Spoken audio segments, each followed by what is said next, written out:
Hi, everybody. Welcome back. Today, I am here with my friend and colleague and mentor, Evan Thompson, who I'm sure most of you know is a professor of philosophy at the University of British Columbia. So, Evan, good to see you. Thank you for being here with me. I know we've been planning this for a while, and I'm very happy and excited to talk about this topic with you, which is the topic of meditation and philosophy.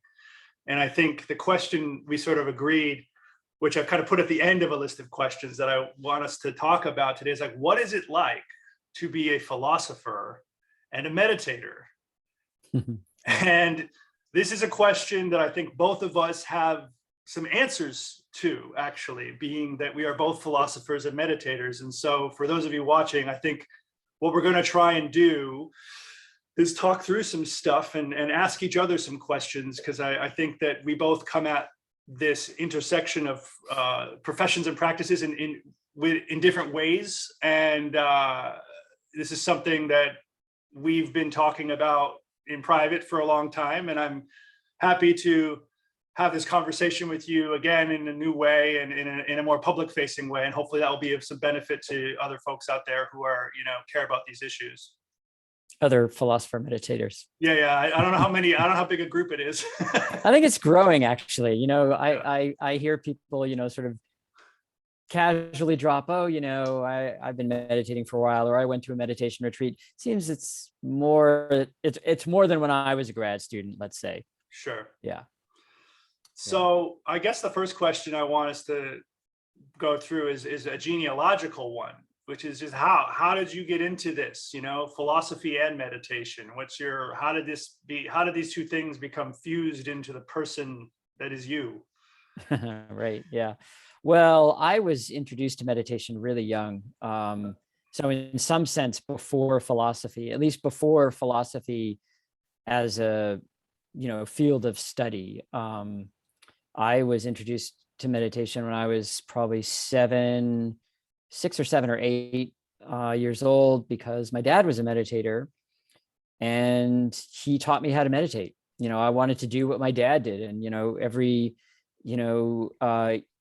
late afternoon, I guess, before dinner, he would, go up and meditate in his study, then come down and have dinner. Or sometimes I knew he would meditate late at night, so I wanted to know what this thing meditation was.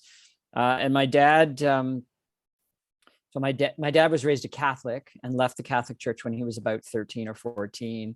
And he discovered, he sort of journeyed through, this is in the 1950s, he journeyed through different, you could say, spiritual systems or practices. And he found his way to yoga, specifically the Self-Realization Fellowship of Paramahansa Yogananda that was in LA. So Paramahansa Yogananda was one of the really early first wave Hindu teachers from India to come to North America, to the United States, and to teach yoga, where yoga meant, the discipline of mind-body practice focused on meditation. So my dad followed that system for quite a long time, went deep into it. And he taught me, I guess I was maybe 7. He taught me a basic kind of breath awareness mantra meditation, where you have, a sound, a mental sound for the in-breath and a mental sound for the out-breath. And you focus at the third eye point. So that's kind of the anchor of attention, both the visual, the inner visual point, and then the breath mantra anchor. And I liked it. I was a little kid. I was probably super fidgety and probably couldn't do it for more than like about, 5 minutes, but there was something about it that I liked. It was discovering an inner world or an inner space, which I already knew was there because I was kind of a very daydreamy kid, and not just daydreamy, but night dreamy. Some of my earliest memories are night dreams, right? So that kind of inner world and the idea that you could kind of center yourself in it that you weren't just sort of buffeted around by whatever your mind was churning up. That was very appealing to me and very powerful. So that's how I first encountered meditation. And then my dad, William Evan Thompson, who was a university professor, he quit. So he taught me meditation when he was still a university professor, but then he quit being a university professor, started his own alternative educational institute / spiritual community. This was called the Lindisfarne Association. So we were in New York, and he had resident religious, spiritual meditation teachers from different traditions as part of this community. And so now I'm about 11 or 12, I was exposed to other forms of Hindu meditation, Sufi meditation, certain forms of Christian contemplation, Zen, Zazen, Zen Buddhist meditation. And so I kind of grew up from that point around meditation and meditators, and then went and discovered philosophy, in the academic sense later. But I was always interested in philosophical things. So I had that kind of inclination or bent. And natural marriage then. Yeah, so they've always been together. So that is to say, for me, they've always been intertwined. Yeah. And, one might be more emphasized than the other in one or another context or at a certain phase of my life. And I've never really thought of them separately. And moreover, when I started studying philosophy in university, so I was familiar with philosophy before because my dad was a philosophy major as an undergraduate. So there was always like philosophy books around, and I kind of just found my way into them. And then I was homeschooled and, read philosophy in that context. But when I really started studying it in university, particularly when I studied it sort of historically from the ancient world moving forward, it was just obvious that in the ancient world, philosophy and meditation in the large sense of contemplation, or what, Pierre Hadot calls spiritual exercises, that was just always part of philosophy, whether it was in Greece or whether it was in India or whether it was in China. I mean, the English word meditation, as you know, is a funny word that means different things to different people in different contexts, but in some large sense of like mental self-cultivation, that was part of philosophy. I mean, Descartes' meditations, it's still there, right? Of course. Really so I just never thought of philosophy as separate from meditation. And now, obviously, when you get into philosophy, when it becomes sort of professionalized and linked to science, and linked to a critique, say from Kant going forward, and the institutional position of the philosophy professor, then philosophy and meditation don't, at least explicitly, they're not as obviously related. They start to, diverge. But for me, the inner source of philosophy has always been something meditative, you could say, or something contemplative. Yeah, like the cultivation of certain like refined levels of self-awareness that then call out to be sort of thematized and explicated and systematically explored, and with language and communication. Yeah, exactly. And I would say in my own case, I've always been drawn to philosophy that makes that explicit. So phenomenology, with Husserl and the epoche, the founding kind of gesture of phenomenology, the bracketing or suspension of a certain inattentive immersion in the world, taking things for granted. That's a kind of meditative gesture, even though you might say, well, Husserl deploys it mainly theoretically, not, contemplatively. We could have a discussion about that, but in any case, it's a kind of meditative stance. So I've always been drawn to philosophy that has that as its inspirational source. Yeah, that was how I got started in philosophy, really. It was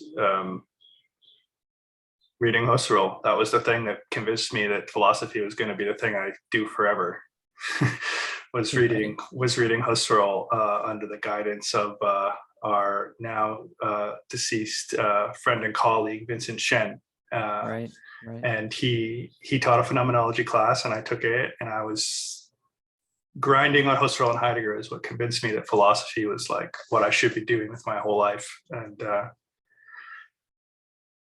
precisely because it forced me to be self-aware in a way that I would never been before. When you actually, so I know Dan Zahavi, for example, talks about phenomenology as having what he'll call a problem of exegesis. Mhm. But I think that that's a practical problem. It's not a constitutive one, in the sense that even Husserl, who I think is rightfully critiqued in some ways by some of his forebears for being a bit technical, a bit too, intellectual in his terminological choices, and then how that like affects what he's discovering. He wants you to do it. Yeah, that's right. Right, like he Yeah. wants you to like do the activity of phenomenology. It's not just about understanding what he's saying. They are exercises in self-awareness, and I that's as broad and permissive a description of what contemplation is all about as any. Yeah, no, definitely. Husserl is very clear that philosophy has to be done, or philosophy as phenomenology has to be done in the first person. Yeah. You have to continually reenact it for yourself. You have to refresh it constantly. And that's clear in all of the phenomenology, all of the so-called canonical phenomenologists. Yeah. Whether it's, Heidegger or Merleau-Ponty or Sartre or Simone de Beauvoir, they all, in their own way, in their own style, they all do that. And that, I think, in some cases, it's maybe less meditative in a way that we would use the word meditation, say, in connection with Hindu or Buddhist or even, Christian contemplative practices for that matter. That's, I think, more explicit in some phenomena, or more present in some phenomenologists than others, but that's a kind of stylistic thing and temperamental thing too, what their personal commitments are. Yeah. So my road into meditation is very different from yours. I did not grow up with a familiar context that sort of had any familiarity with these sorts of practices and techniques. So when I was a teenager and early undergraduate, I was pretty hungry for spiritual knowledge, as I might call it at the time, but I had no idea what I was doing. So I was just doing a lot of drugs. Right. And honestly, like I will say, even looking back now, like with a high degree of scientific precision, like I don't think I was irresponsible with it. I went to high school and university with a lot of people who really blew their brains out using drugs and were very unhealthy and suffered for that. I think I was pretty measured. I was really trying to explore my own mind and experiment with altered states of consciousness, and I, it was fun. It was a cool set of experiences, but I definitely got to a point in my experimenting where it felt very, not boring, but like I could sense that there was limits to what, exogenous stimulant-based experimentation could do, because the experiences are relatively punctate and they alter states but not traits. And sometimes they do alter traits. Actually. They can, but like not always for the better, I would say. Not always. Depends. And there are risks involved. And so I sort of really, I got this book called the Buddhist Bible, which was just this collection of texts. Yeah, I know it's quite a famous. I've got it on the shelf over there. And I read the Lankavatara Sutra extracts from that volume, and I kind of just had my brain exploded by that. And I was like, okay, I really need to try out what these guys are on about. And I started going to a Korean Zen temple in downtown Toronto that. I know that temple. Yeah. And I was doing that for a long time, like not a long time, but long enough. And it wasn't really doing it for me. It was very ritualistic and formulaic, and it wasn't really systematic in its exploration. And the rhetoric of Zen, or a lot of Zen, is very much about not having expectations and really just sort of sitting. Yeah. And I just didn't find it satisfying. I was like, no, I need a method here. I need to really get into this in a deeper way. I don't want to just sit for 40 minutes on a Sunday in a room full of strangers. I need something more systematic. And my friend Scott from high school, one of these people that I was doing all kinds of drugs with, sent me this letter that he found, or an article, and he said, hey, are you looking for the hardcore meditation? And I said, yeah. He's like, this is what you're looking for. And he'd never done it, but he'd read an article in a magazine, and he sent me this link to the Ontario Vipassana Center. And I went on the website and I looked at the schedule. Like I just looked at the schedule of meditation. I was like, that's it.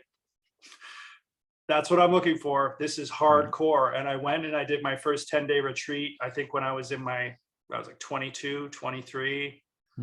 So like 15 years ago. And it was wild. Like it was just a completely transformative experience in the technical sense of that term. And I entered into, very deep meditative state that in that first retreat that really, this is interesting. It's the first time I've talked about this publicly. That really changed everything. I could only describe it as some level of cessation experience where all my ordinary sense of self and world and body kind of dropped away. And I came out of that a completely changed individual. And I spent the next 10 years or so trying to actually stabilize and integrate that experience. So like, it wasn't all good, as it were, right? I think that, and I hope we'll have some time to explore that point on a more general level, because I think it's important, especially given like the popularity of Buddhism and Buddhist meditation, as if this is something everyone can just enjoy and benefit from. But that experience really put me on a course of practice that I didn't really deviate from over the last 15 years. I've kind of really quite rigorously, I think, tried to develop my own practice within this sort of hyper Buddhist modernist, in many respects, deeply problematic tradition, but that has really shaped, I think, a lot of the modern mindfulness movement. And I've spent a long time inside that tradition, the tradition of S. Goenka, practicing a lot of Vipassana in that tradition, retreats of various lengths from 3 to 30 days. And like being a parent, I don't think it's been good or bad. I think it's just part of who I am now. It's not something that I look at and be like, this isn't a tool in my toolkit. It's a structure within which I live a life. And that makes it very hard to evaluate in some ways, because it's such a transformative kind of commitment that it shapes your values in new ways. And so you actually, I have at least run into puzzles of trying to evaluate it, because I've suffered in ways I probably would not have suffered without it. But it's also honed me in ways that I don't think I could have achieved without it. And so I'm just like, well, it's just who I am now. And that's okay, because self-acceptance is all we really have.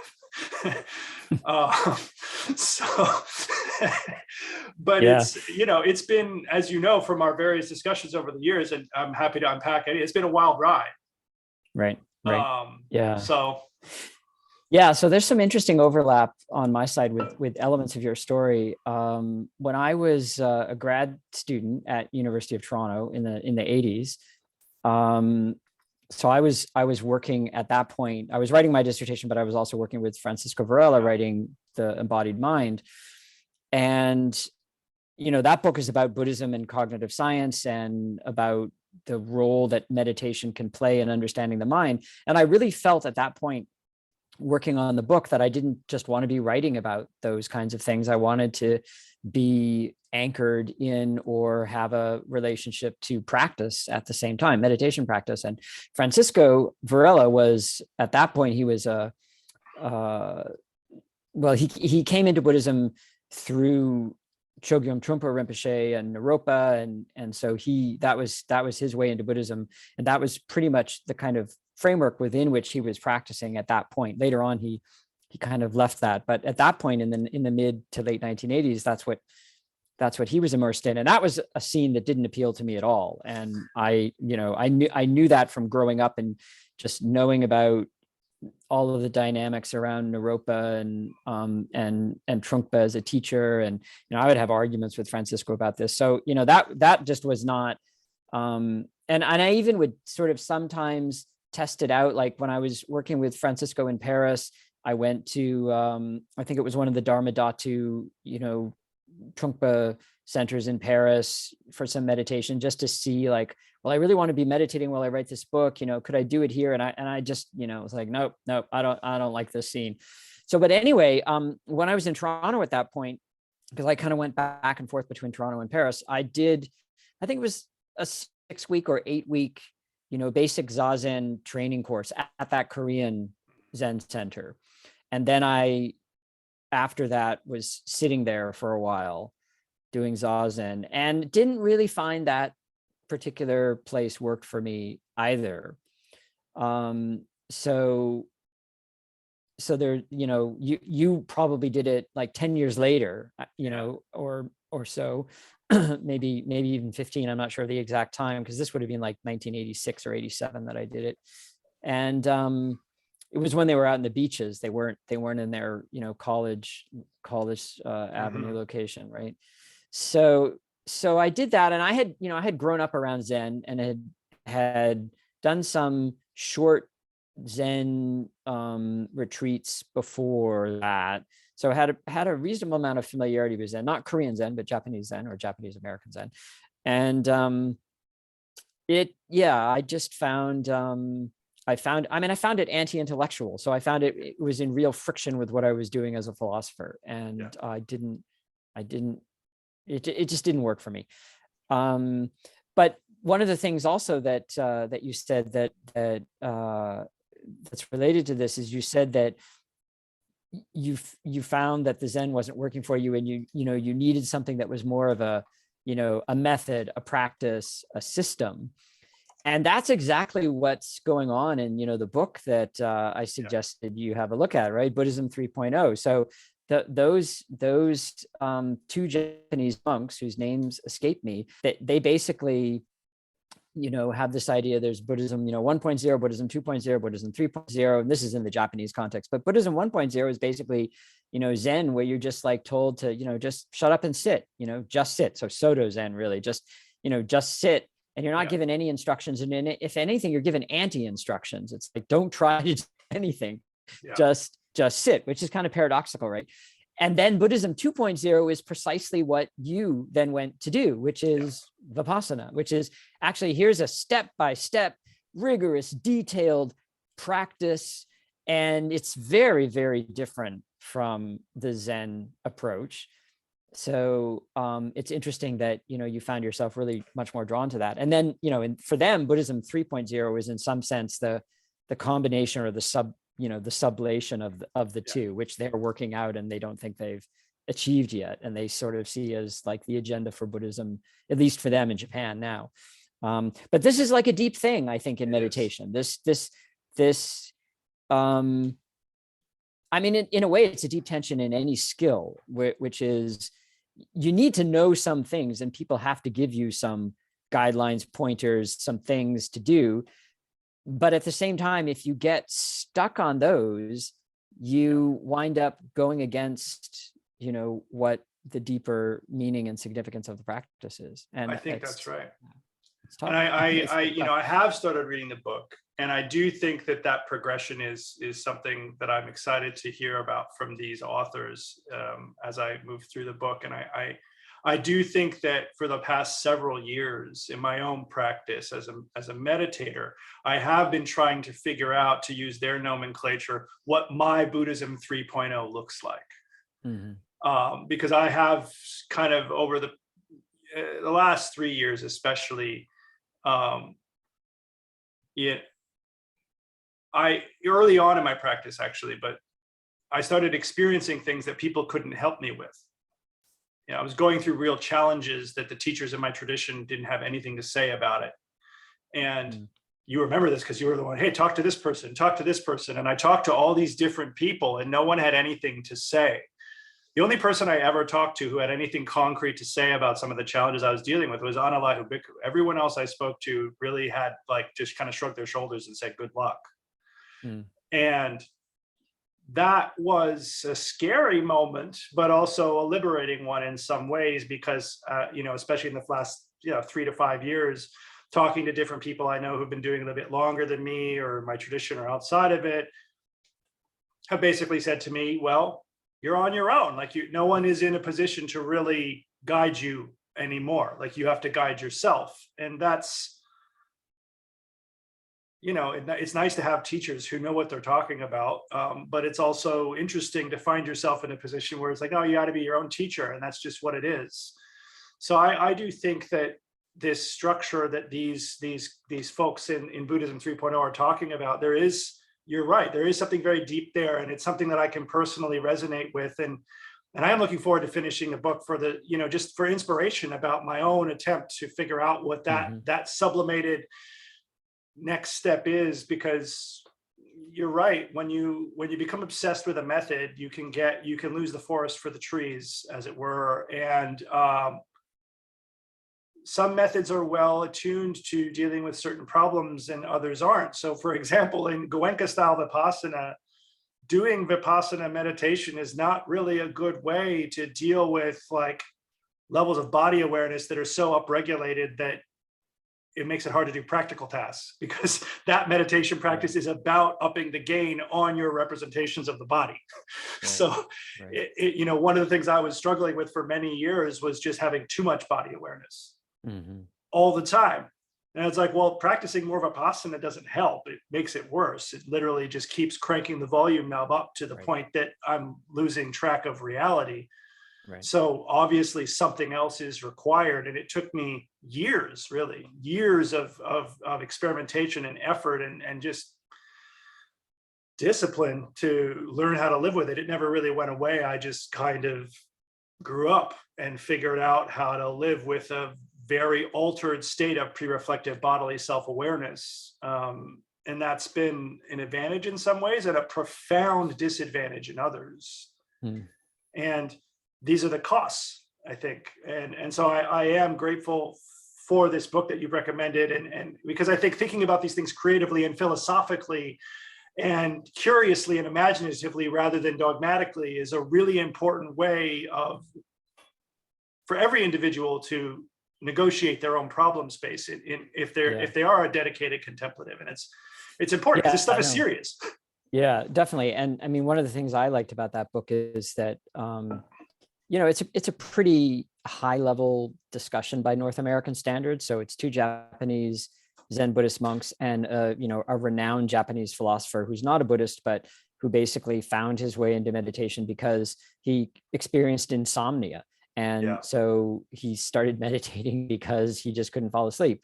And so they have this, I mean, it's sort of a public dialogue. It's the transcripts of a discussion they had on stage with an audience. So it's not like a, academic philosophy seminar or Buddhist study seminar or something like that.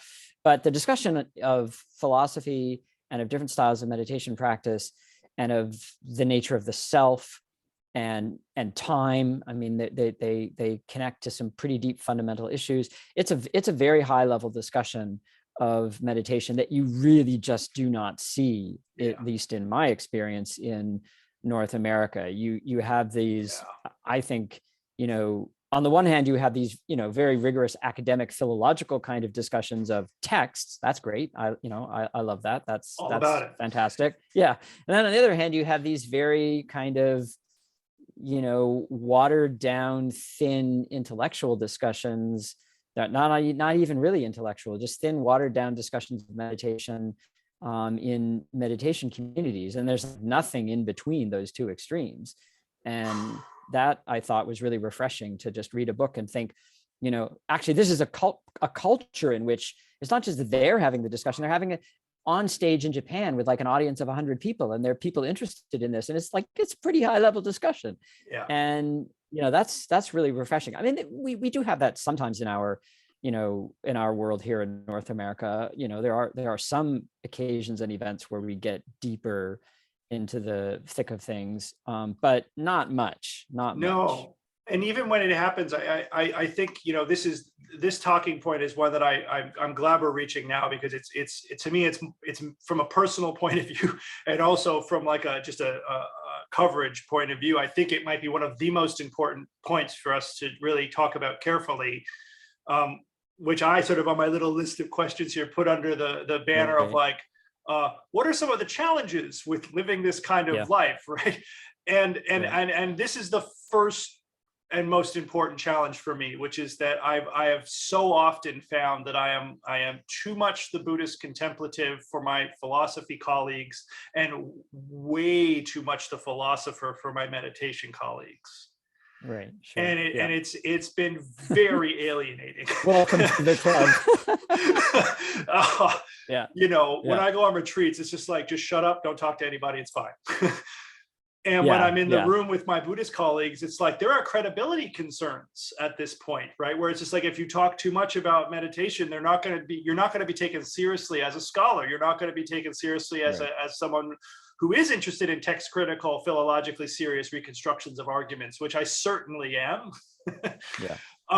But I do think that, you know, when we read these texts and it says, go to a hut or the base of a tree and sit down and cross your legs and bring your awareness to the front. It's just like they're telling you to do a thing. And I'm like, okay, well, I should try that thing in order to understand what they're talking about.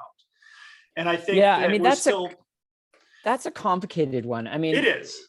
Because I mean, so here I'm swinging to the more, like academic extreme, right? Which is that, yeah, I mean, they are telling you to do something, but it's really very contextualized within a larger frame of cultural reference points and ritual. And if we just think, as many people do in the world of Vipassana that I've seen, and that's, all over YouTube, that, you can just read a text like the Satipatthana Sutta and then go sit in your, bedroom and do it. I mean, that's just, there's a sense in which you can do some of it. You can observe your breath, but the idea that, you can do what really informs the sort of, I mean, a text like that isn't even obviously a straightforward practice text. These texts, all this, right? These texts are so heavily shaped and formed by, the demands of a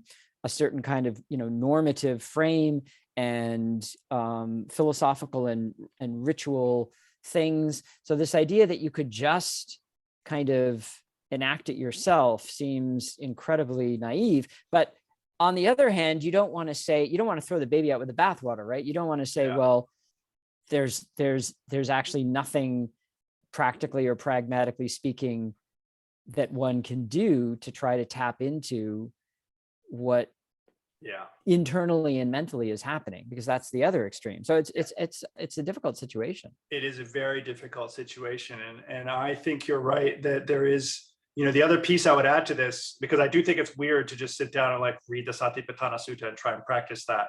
Like I feel like now 15 years in, I'm still just trying to not be sad all the time.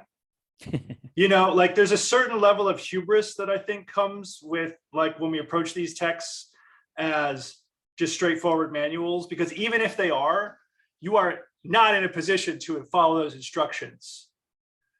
Like people, I mean, they're not self-help manuals. Yeah, they really aren't, right? Like it's just like, oh yes, not what they are. Let's just look at the instructions on Dhamma and Vipassana, like, and it's just like, really, like you're just going to sit down and observe the sixfold base, like as it's like happening in real time. Like, no, you're not. You're going to like struggle to keep your attention on your breath for more than 3.5 seconds. That's what you're going to do. And well, right. So, I mean, yeah, that's so this, of course, is an issue that has come up in some ways actually pretty concretely for the so-called, contemplative studies or, science of contemplative practice, which is that there are texts which, if you describe them as practice texts, means that, you need a teacher to really unpack them for you in a lived context of instruction within the larger sort of cultural frame. And then there's what you then do when you sit down and try to follow the instructions, what you think the instructions are that you're hearing, then what you actually are doing, what you're trying to do and what you're actually doing, all of these, complicated layers. And then what you say you're doing if somebody asks you, which of course, is subject to all sorts of demands of, verbal report. So it's not to mention the risks of confabulation. Yeah. Oh, yeah. Of right? course. Like, what are you Yeah. doing? Yeah. Well, I'm doing, it's like, no, you're not. Yeah. I, Yeah. well, Exactly. Right.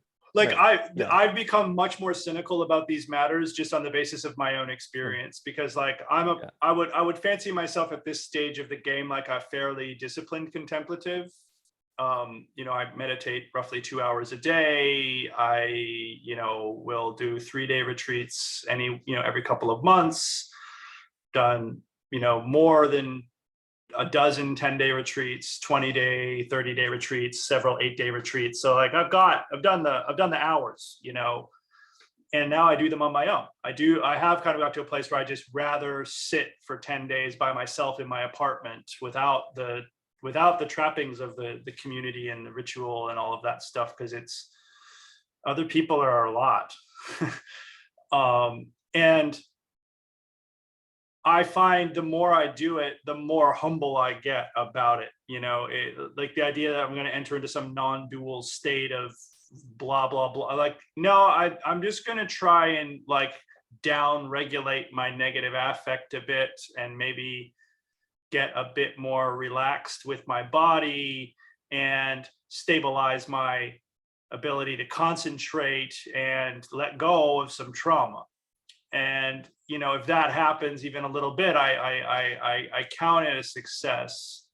And that doesn't mean that other people aren't working in different ways or gaining success, you know, in ways that might be measured in a more by the measures of, say, Buddhist liberation, if they're trying to get enlightened and they, you know, they reach some stage. But I just think that there's a lot of our bark might be bigger than our bite when it comes to really trying to engage in these practices. I think we're all pretty agitated, and I think we live in a culture that keeps our attention very distributed and very upregulated, and that because of that, it's very easy to enter into these kinds of practices and think you're doing something you're not, and really getting ahead of yourself. And you know, I used to be one of these proselytizing zealots about mindfulness and vipassana, and I'm not anymore, because it's like, A, there's a lot going on in there, and B, I don't think that there's a very long path, as they say. You know, even in these texts, like the Buddha is often depicted as describing like the progress is like, you know, feather dusting a mountain. Yeah. You know, it's just like, and it's like when you start to like recognize how much is going on inside and you start reckoning with that, it's like, I don't know, these highfalutin sort of very refined meditative states, I think they're achievable. I don't think they're I'm not so arrogant as to say that these aren't available to even the most mundane, but I've definitely heard people talk about entering the fifth yana and being like, I'm just sitting there like, no, you didn't. Like, I don't believe you. You're way agitated. Like, I don't. And, Yeah. and there's a reason we don't talk. There's a reason there are prescriptions against talking about this stuff as well. You know, and I don't know if we should just listen to that. I think there are tricky questions about authority and silence here that are, you know, maybe worth exploring. But I do think that our science around this stuff and our modernized, sort of secularized practice traditions around this stuff need to be a bit more heedful of how much we are all just kind of in kindergarten, if that makes sense. Yeah. Yeah.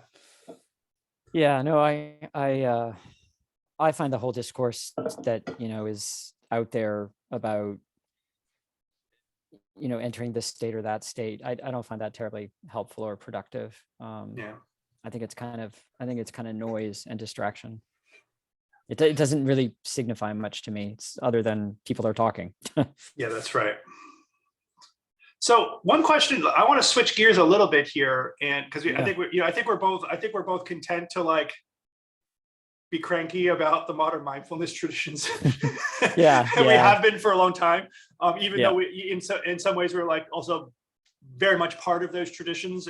Sure. But sure. I want us to engage in I think hopefully a more forward-facing positive question, which is something like, how does being a philosopher inform contemplative practice, and how does being a contemplative inform being a philosopher? and how do they Right. relate, like from a practical methodological approach? um you know, how has it helped you? And like in some ways, because for someone like yourself who's like, these things have always been together, it might not be so easy to disentangle the Yeah. lines of influence. Right. But I think it would be worth, I think it'd be worth trying, like it's worth a conversation. Yeah. Yeah. It is in some ways hard to disentangle. There's there's a kind of, philosophy that's just, intellectual analysis, learning how to manipulate concepts and follow lines of argument and trains of thought, and all of that's, that's important. That's part of the repertoire, the Mhm. skill set. I don't really think of it as the deep inner life of philosophy, at least, or of the kind of philosophy that I really ultimately am drawn to or try to, embody to some extent. And that, really is, I mean, we were talking about this before, that really is the kind of philosophy that that's in touch with what Hadot calls spiritual exercises. And so I think that, you know, concretely in the case of phenomenology, there's a way that that can be given meaning, where you're exploring the character and structure of experience, you could say, from within. And that takes a certain kind of awareness and attentiveness and sensitivity that I see these certain styles of meditation as very much facilitating. And so there's a connection there. And then also I would say that I think that that kind of, phenomenological understanding of the mind is actually very important to have interwoven with cognitive science, not in a sort of crude way where you're going to use it to become an object of study, like, the cognitive neuroscience of meditation. That's not what I'm talking about. Rather, I mean that the reference point and the kind of ultimate touchstone for understanding the mind, even when you abstract out and model things in a impersonal way, the touchstone for that nonetheless remains lived experience. And I mean, I think that's true for all of science, but I think it's especially true for cognitive science. Yeah. So to the extent that, meditation keeps that kind of philosophical spirit alive, then I think for someone who does both, it's very valuable. Yeah. I would also say that, philosophy, I think, is useful for thinking critically about what happens in meditation or in, meditative settings, I suppose. I think that, so this, obviously I wrote about this in Why I'm Not a Buddhist, but there is, I think, we see these kinds of claims made about the kind of knowledge that meditation gives, which is a direct, immediate, non-conceptual knowledge by acquaintance of the true nature of the mind. And those are not statements about how to practice meditation. Those are sort of second order philosophical, epistemic claims about meditation. Yeah. And the minute you open your mouth and make claims like that, you're in the land of, philosophy, and then philosophy is going to have some things to say about that. Yeah. So I think that's, another, I see it as kind of a circulation in a way. Philosophy provides a kind of critical check on things, and meditation provides a kind of, inner vitality and inspiration for the constant need to return to lived experience. Yeah. I won't repeat my point because it was that point. But there is another piece here that I think is sort of implicit in what you're saying, but I want to try and draw it out and make it more explicit. This point about philosophy kind of keeping you critical. One of the things you said earlier in response to a brief remark I made about how to practice meditation, in the text, was to sort of point out that even the most obviously instructional texts we have, like the Satipatthana Sutta and the Pali Canon as a sort of case study.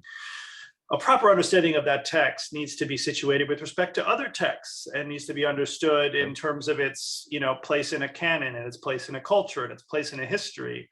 And one of the things I've found philosophy very, very useful for is to give you the critical chops you need to understand your own place in a contemplative tradition. Because one of the interesting phenomena of modern meditation traditions, especially secularized traditions like the Goenka tradition and others that are sort of Theravada inspired in North America, and even MBSR stuff, is that arguably these traditions have very little historical self-awareness of their own cultural context, or at least a critical self-awareness, right? Like someone like Goenka is obviously like quite content to pay his debt of gratitude to Burma and to the tradition of Theravada and monks in Burma that have preserved the technique in its pristine purity and all of that, right?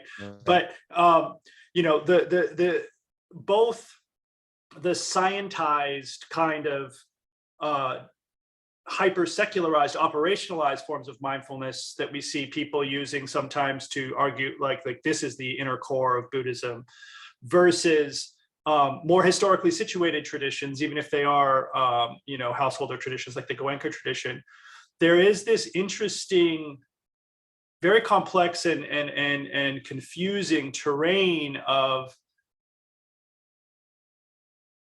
thinking that we've really got the real deal here, that this is the inner core, that we're really just looking for the inner core of what the Buddha taught, whether we find that inner core with the methods of modern science, or whether we find that core by going to the countries that, in South Asia or other places that have really worked hard to preserve the historical texts and the techniques that the Buddha passed down. Whatever essentialist conceit we find, whether it's culturally sensitive and historical or scientific, I have found philosophical training has been an absolute necessity for finding my way in that complex without lapsing into some form of dogmatism, because there is an interesting middle ground that I try to inhabit between being a very serious, devoted practitioner, but not really believing what most people say about any of it, really. And because I spent a long, being someone who practices in a householder tradition of Vipassana that's very much anchored in the Pali tradition and in the commentarial literature of Buddhaghosa, I'm like, okay, I'm going to go and study Buddhaghosa, right? And come to a relationship with that material that is my own. And having those intellectual abilities has really empowered me to both find a place in a tradition, but also not be very attached to it at all. And I found that very helpful, because I do take your earlier point that to really understand what these things are about, you have to be kind of situated in a culture and the ritual and the practice as it is understood by, a group of people who are living it. And there's something true about that. But that doesn't actually help us too much when you recognize that even the most sincere traditions, especially in Buddhism, really do suffer from a lot of end of history illusions and a lot of essentialist illusions, and don't really recognize that impermanence and dependent origination operate across epochs of history, not just in the moment, as it were, that these traditions are generated and germinate in contingency.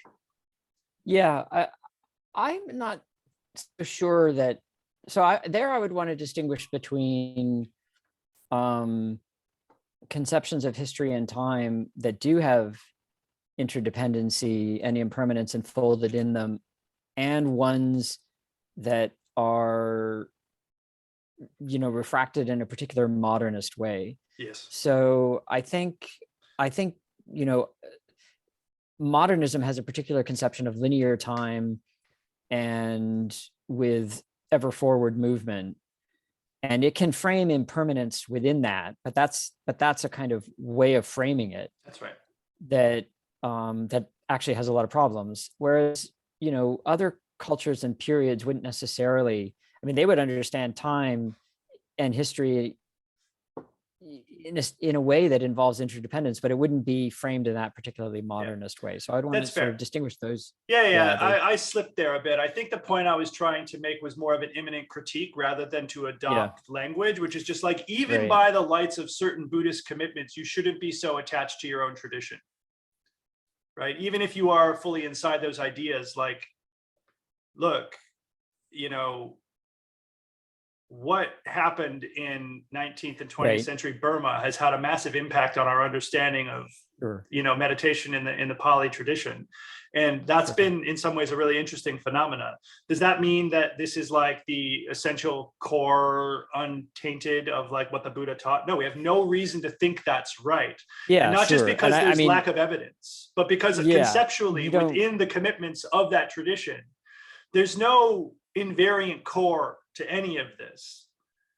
So why are you so attached to that? Like, why are you well, trying to reach yeah, back 2,600 years? Like, just be where you are. Like, be in 19th century Burma. That's okay. Does that yeah, make I sense? think, yeah, I think that, so, I mean, there's a bunch of things in there. I think that, you know, so that way of thinking about things, you know, you might find your way to it through philosophy, but another person might find their way to it through history. I mean, there's also just certain ways that That's we true.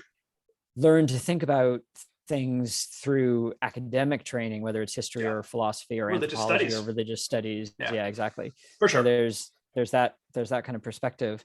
And there, I guess I would want to make a distinction between a particularly modernist way of thinking that you've found the inner essence of the tradition, which then you usually project back to the point of origin.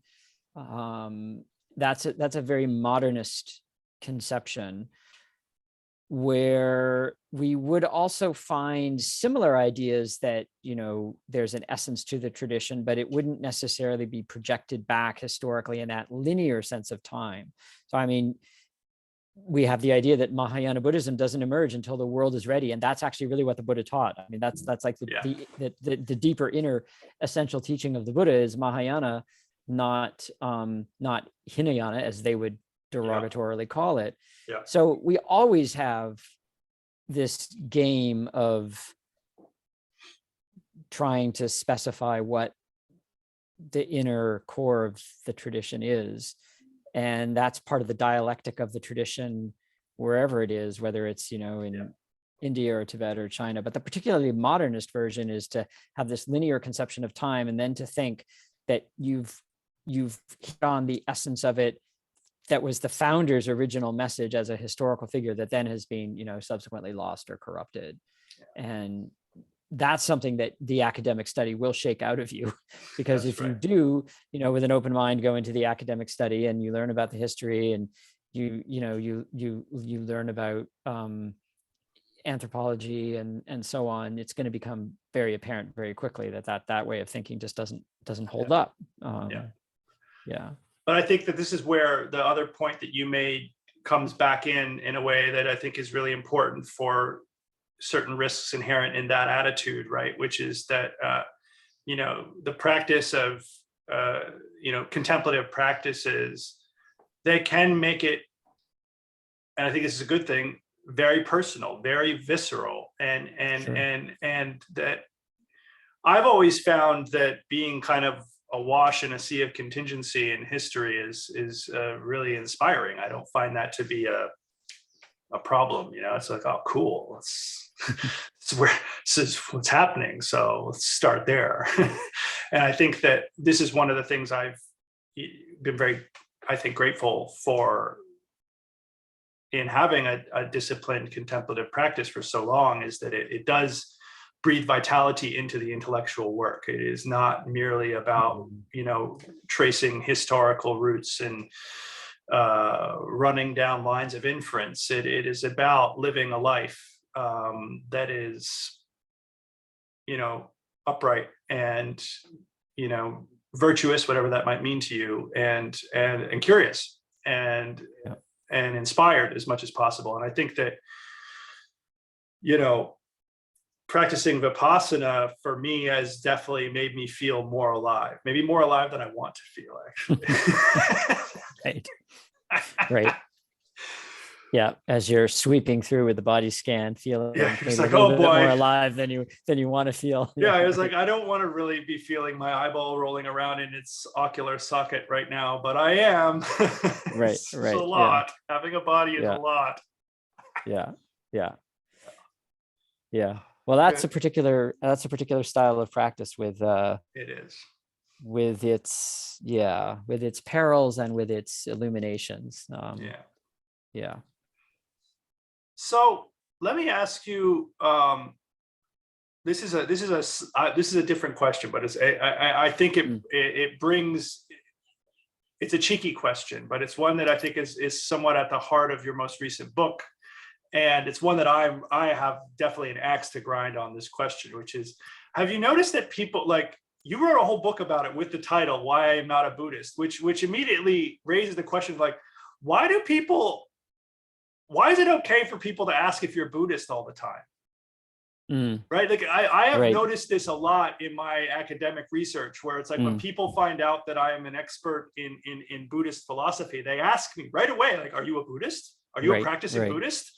Right. And, like, it's such a personal question. Like, Sure. Yeah. I have never asked any Aquinas scholar that I know whether or Right. not they're a practicing Christian. It just Right. wouldn't occur to me to do that, because it just strikes me as, like, profoundly inappropriate.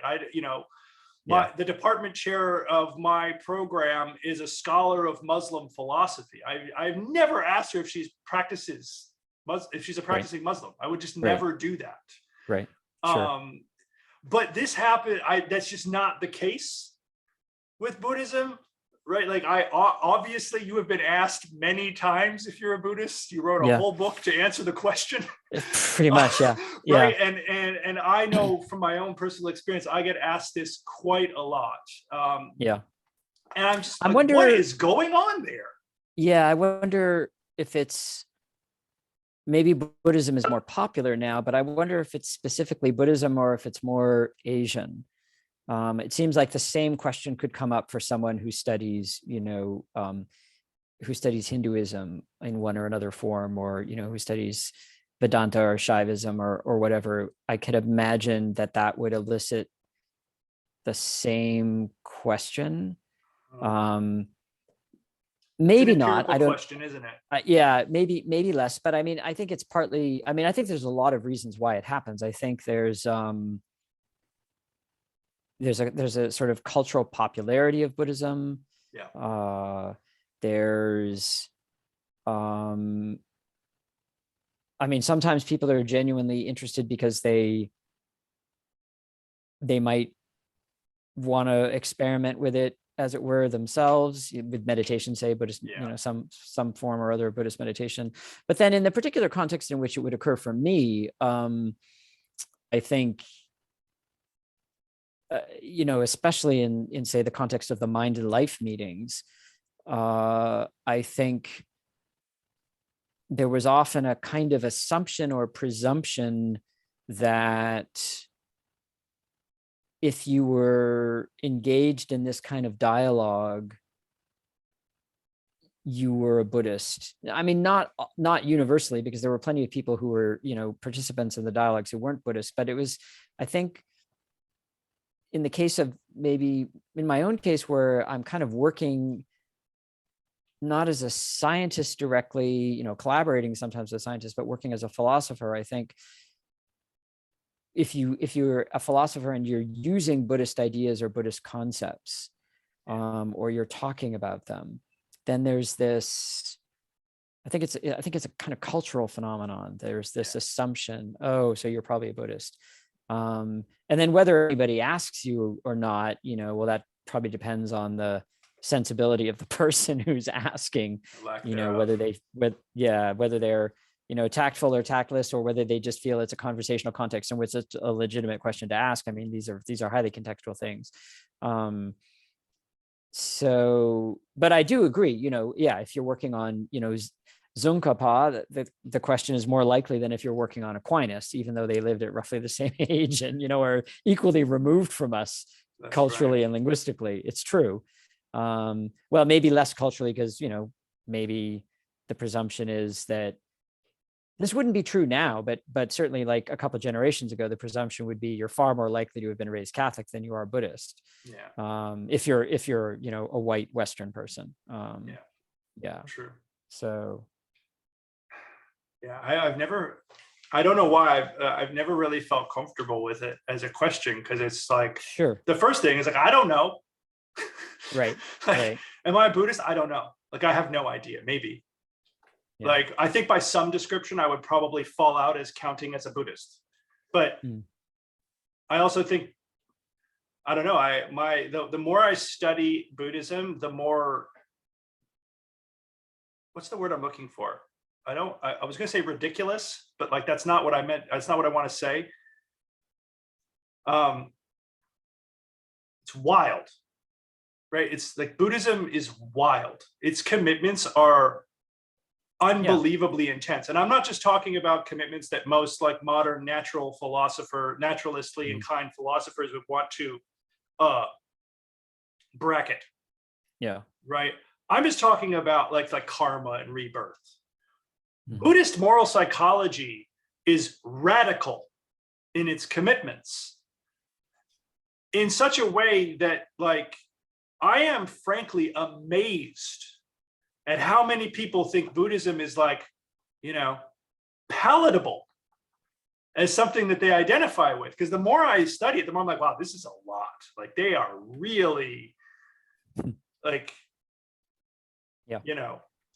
the one I always keep coming back to is the claim, if a team of bandits were to kidnap you and to slowly with rusty saws dismember you while you are breathing, and you were to generate even a trace of resentment towards them, you would not have understood my teaching.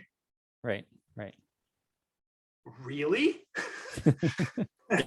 Yeah. That's wild. Like that. Yeah, like sure. The aspirational qualities that they are like pushing on their adherents are extreme. And I've always just found it so strange that people just think, yeah, mindfulness. Like, really? I just can't. I don't, like, I'm in there. I'm sort of inside it in a number of ways, and I see benefits and I see pitfalls. But when I put myself in the position of someone looking out from in, but who has some understanding of what's being claimed, I think, like, no, run the opposite direction. Like, this is way too intense. Yeah. And yet this is not I think a common attitude. No, I mean, I think that's because that's the phenomenon of Buddhist modernism, right? We got a certain kind of well, if we want to put it neutrally, we got a transformed version that was articulated expressly for the modern sensibility, and those things were either not mentioned or not emphasized. And so then if you discover them in the suttas or in Shantideva, where it's also pretty intense, then it's quite startling. And it's, I think it's very important. I mean, I think that's what makes the Buddhist tradition have a certain kind of radicalness to it. It's it's radical, and it really requires that you look at things at a different way. I mean, it's not the only, Christianity does that too, in the same way. I mean, analogous way, not the same, but analogous way. And if you wanted to abstract out some common element, you could talk about love or compassion as the overriding important thing in those kinds of situations where anger or resentment or negativity are precisely not what is not allowed, really. Not right. I mean, it's not the ideal. Exactly. It's not you're striving to get beyond those things, and that's very against the grain of our sensibility, our cultural sensibility right now.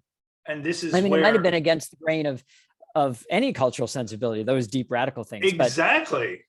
yeah, That was more the it's point I been, was driving at. Like in some yeah, ways, it's like this is about reprogramming human nature, yeah, I think that's that's right. a big project. At least in some, yeah, In some respects. some strands of articulation for sure. Yeah, Yeah. And definitely. like this is why I think the point about contextualizing contemplative practice becomes even more important, because it's not just about contextualizing it culturally, it's about contextualizing it philosophically here. And when you recognize that the stated aims of these contemplative practices as they were articulated is to realize a certain vision of what a human being should look like, and that the moral psychology of that human being is completely different Yeah. from what we're Yeah. used to, Yeah, that's right. it's just like, okay, like that's a lot. It's a lot. And I don't, that doesn't make it bad. It doesn't make it wrong. And maybe it makes it more interesting to explore. But I guess the point I'm trying to make is that I don't really think that the radical nature of that project of transformation of human experience has been properly understood in terms of how philosophically extreme it is. Mm-hmm. And that's where I get excited. Actually, I'm like, okay, this is why it's worth talking about. This is why I still want to be in it, because like that, Right. like let's talk about that. Right. So that part makes me excited, because the Buddha denied he was a man. Like, Yeah, nope. I think that those aspects are very rich philosophically, and especially they're rich in the philosophy classroom, because I'm sure you've had this experience too. So I teach a course on conceptions of the self, and I give them Shantideva, and I give them the Bhagavad Gita, right? Very different kinds of advice, but some interesting overlap actually, but very different kinds of advice. Krishna says to Arjuna, no, you got to go out and fight. You need to do it without anger. Actually, you need to do it without anger, and you need to do it selflessly, but it's your duty to go out and fight. And Shantideva, of course, has the detailed dissection of anger and how it's a fundamentally negative, polluting state of mind. And teaching these things, I think, really gets people thinking. So you give them a situation of racial injustice, or Exactly. fundamental oppression, and many people's argument, and indeed it's an argument that has a great deal of force, is that you need anger to motivate dealing with the injustice. And then you present Shantideva, and then the question is, well, is that kind of anger in the face of injustice the kind of anger that Shantideva is critiquing? Or is there a way you can make a distinction so that that kind of anger isn't subject to the critique?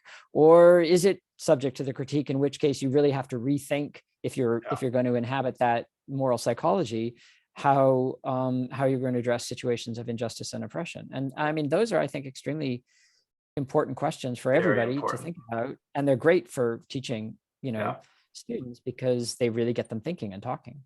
I would push the motivation point even further and say, arguably anger isn't only necessary for the right motivation in these sorts of situations that you described. It's actually necessary for salience. Yeah, you could make that argument too. Yeah. But that's a place where the Buddhists would disagree. Yeah, they would. They would disagree with me. But I'm thinking about this topic very. This is what I'm going to do some writing about, I hope. Yeah, it's a good topic. Yeah. I mean, there's some subtle distinctions one can make between, let's say, anger and indignation and moral outrage, and how these relate to each other, and whether anger, in the sense that's being targeted as a poison, is quite the same as these other things, and whether you need whether you need anger in the sense that's regarded as a poison within the Buddhist framework, whether you need that kind of anger to make things salient, that's actually complicated. But it's and I'm not arguing for any one particular position on that matter here and now, but I think it's actually complicated.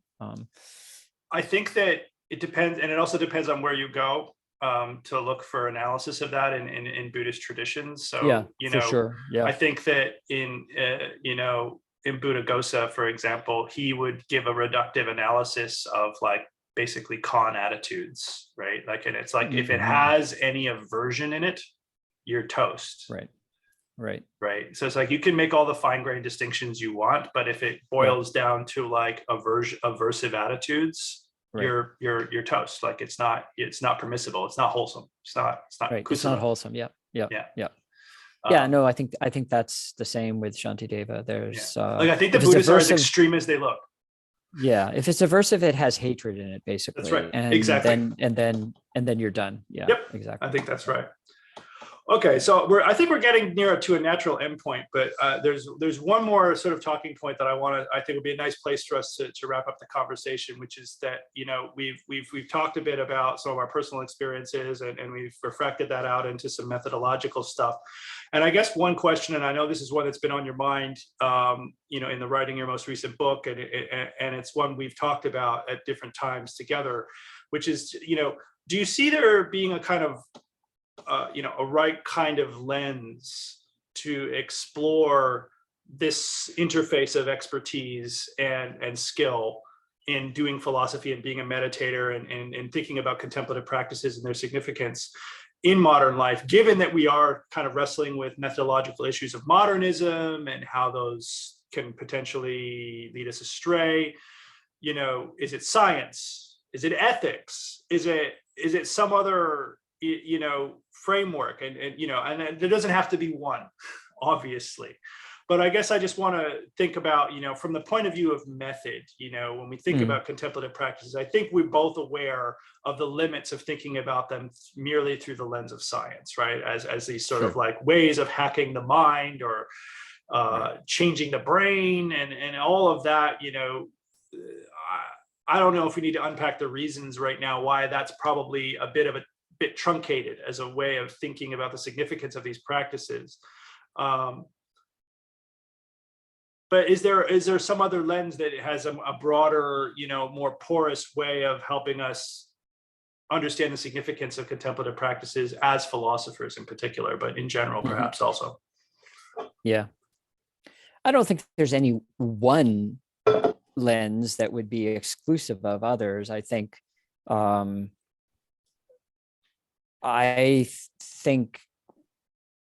again, it depends on the context and the question and the particular kind of practice and setting. But I would say that the analogy that I sometimes use is meditation practice and different kinds of art practice. Yes.